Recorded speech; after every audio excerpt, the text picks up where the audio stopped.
Kusitishwa kwa leseni ya gazeti la Mwanahalisi kwa kipindi cha miezi 6. Idara ya huduma za habari Maelezo inapenda kuujulisha umma kuwa leseni ya gazeti la Mwanahalisi imesitishwa kwa miezi 6 kuanzia tarehe 19 Agosti mwaka 2026 kutokana na kukiuka sharti la 3 katika leseni ya machapisho linalovitaka vyombo vya habari kuzingatia sheria ya huduma za habari sura ya 229 na kanuni zake za mwaka 2017. Gazeti hili lilitenda kosa hilo kwa kuchapisha kwenye kurasa ya kwanza, ya pili na ya tatu katika toleo namba 571 tarehe 6 na tarehe 12 Agosti ya mwaka 2026 maudhui yaliyobeba kichwa cha habari kilichosomeka Nchimbi agoma kujiuzuru, pasipo kutimiza wajibu wa kuzingatia usahihi na mizania kabla ya kuchapisha na kusambaza habari kwa umma. Aidha, hatua hii inachukuliwa kutokana na gazeti hili kuwa na mwenendo wa kurudia makosa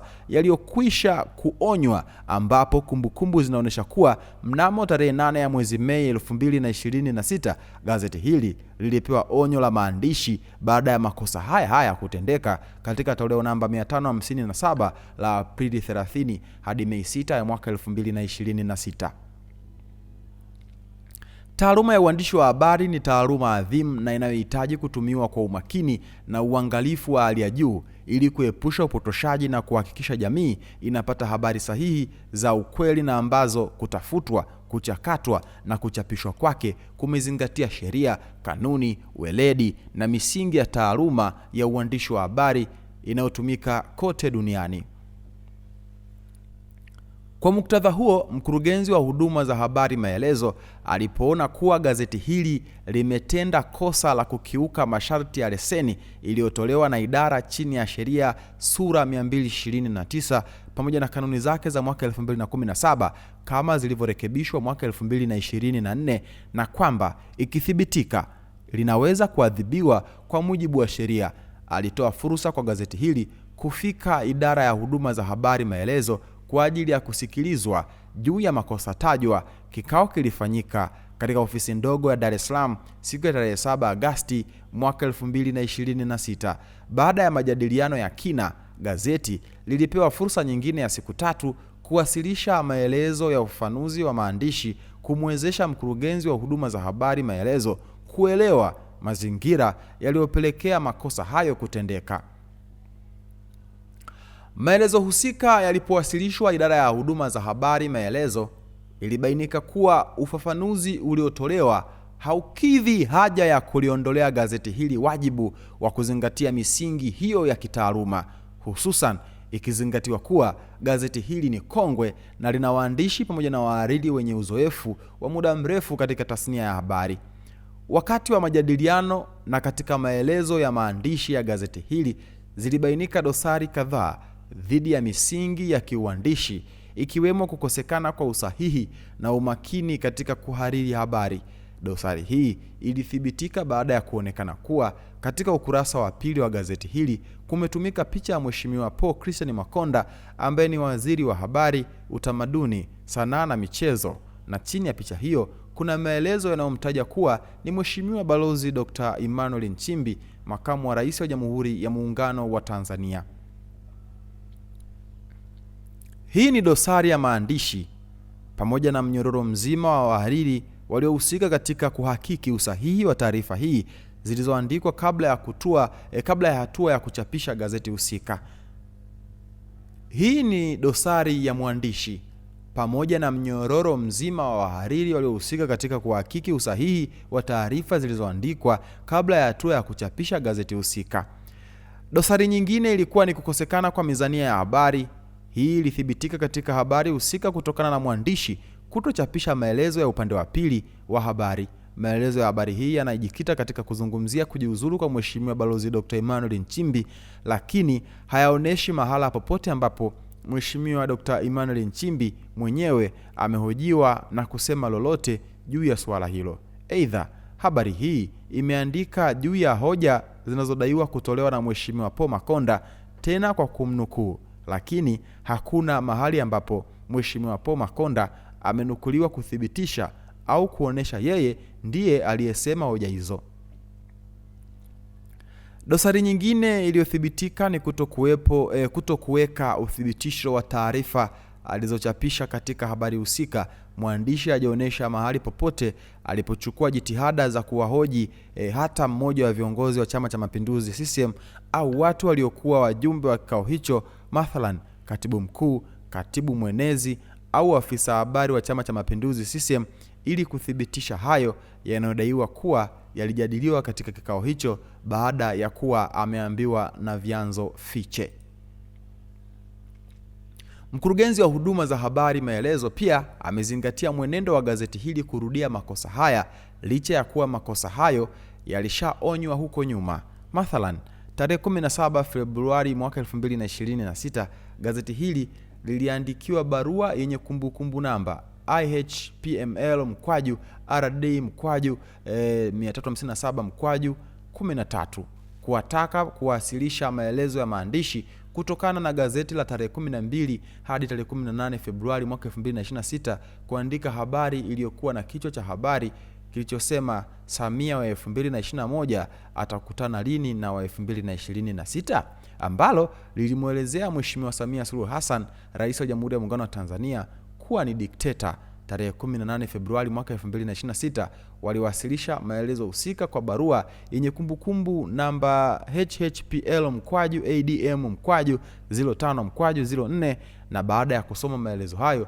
idara ya huduma za habari Maelezo iliwaita wahariri ofisini na kufanya nao kikao ambacho kiliisha kwa idara hiyo kutoa onyo la mdomo. Mnamo tarehe 1 Mei mwaka 2026 gazeti hili liliandikiwa wito wa kuhudhuria kikao kutokana na kuchapisha maudhui hasi katika toleo namba 557 la tarehe 30 Aprili na tarehe 6 Mei ya mwaka 2026 lililokuwa na vichwa visemavyo ICC haikwepeki, hawa kuchongewa na watang'oka tu, ambavyo vilibainika kuwa ni maudhui potofu na yasiyozingatia sheria, misingi na maadili ya taaluma ya uandishi wa habari, ikiwa ni pamoja na kutumia picha ya mtu mwingine katika wadhifa wa mkurugenzi wa usalama wa taifa DGIS. Tarehe 7 ya mwezi Mei mwaka 2026 gazeti liliitwa tena katika kikao na lilitoa maelezo ya ana kwa ana na baadaye kupewa nafasi nyingine kupitia barua yenye kumbukumbu namba IH/PML/RD/357/16 ya tarehe 6 mwezi wa 5 mwaka 2026 kujitetea kwa maandishi kwa nini wasichukuliwe hatua stahiki kwa mujibu wa sheria.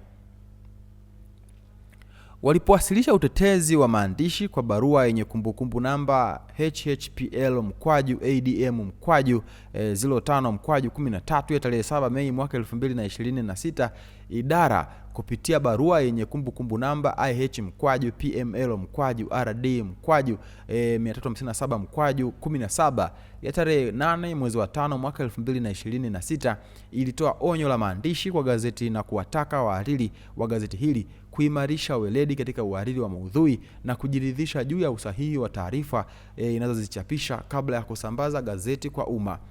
Barua hiyo ya onyo ilibainisha kuwa endapo ukiukwaji huo utajirudia, idara ya huduma za habari Maelezo haitasita kuchukua hatua stahiki kwa mujibu wa sheria. Kwa kuwa dosari ambazo zilizobainika katika habari husika zimejirudia kutoka katika dosari zilizosababisha gazeti hili kupewa onyo la maandishi tarehe 8 Mei 2026, na kwa kuwa makosa haya yametendeka miezi mitatu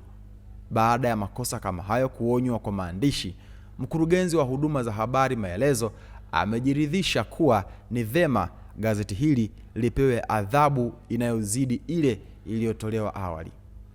Kwa mantiki hiyo, mkurugenzi wa huduma za habari Maelezo ametumia mamlaka aliyopewa chini ya kifungu cha 9B cha sheria ya huduma za habari sura ya 229 kuamua kusitisha leseni ya kuchapisha na kusambaza gazeti la Mwanahalisi kwa kipindi cha miezi 6 kuanzia tarehe 19 Agosti mwaka 2026, aidha kwa kuzingatia tafsiri ya neno newspaper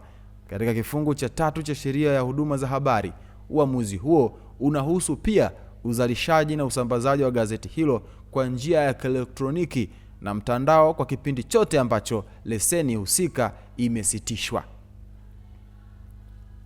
Kwa mujibu wa kifungu cha 10 ibara ya kwanza cha sheria ya huduma za habari sura ya 229, gazeti hili linayo haki ya kukata rufaa dhidi ya uamuzi huu kwa waziri mwenye dhamana ya habari ndani ya siku 30 tangu tarehe ya uamuzi huo kutolewa. Wakati huo huo, mkurugenzi wa idara ya huduma za habari maelezo ameliandikia gazeti la Jamvi la Habari kulitaka lifike katika kikao cha kuwasilisha maelezo kwa maandishi juu ya kwa nini lisichukuliwe hatua stahiki za kisheria kutokana na gazeti hilo kupitia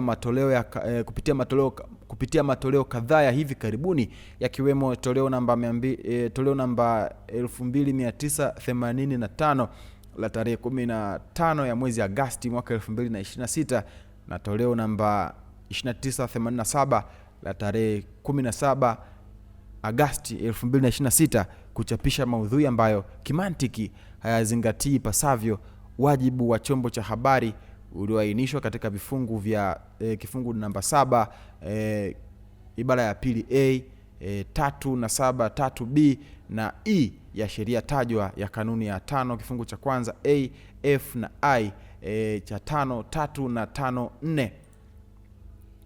Aidha, gazeti hili pia limekuwa likikiuka kanuni ya 6 kifungu cha kwanza ambayo inatoa wajibu wa kuwasilisha nakala za machapisho yake kila yanapotolewa kwa ofisi ya mkurugenzi wa idara ya habari ya huduma za habari maelezo. Gazeti hili kama ilivyo kwa magazeti yote yanayosajiliwa chini ya sheria yana wajibu wa kuwasilisha nakala 2 za gazeti linalosambazwa kwa njia ya kawaida na nakala ya gazeti la kielektroniki lililosambazwa kwa njia ya mtandao. Mkurugenzi wa huduma za habari maelezo anatoa wito kwa wamiliki wote wa vyombo vya habari kuzingatia sheria ya huduma za habari sura namba 229 ya mwaka 2016 na anatoa onyo kwa wote ambao kwa namna moja ama nyingine wamekuwa wakikiuka wajibu wa kutekeleza sheria hii. Hii imetolewa na idara ya huduma za habari maelezo. Maoni yako ni yapi? Nione kwenye comment maoni yako, itakuwa vyema na swadakta sana. Kusitishwa kwa leseni ya gazeti la Mwanahalisi kwa kipindi cha miezi 6.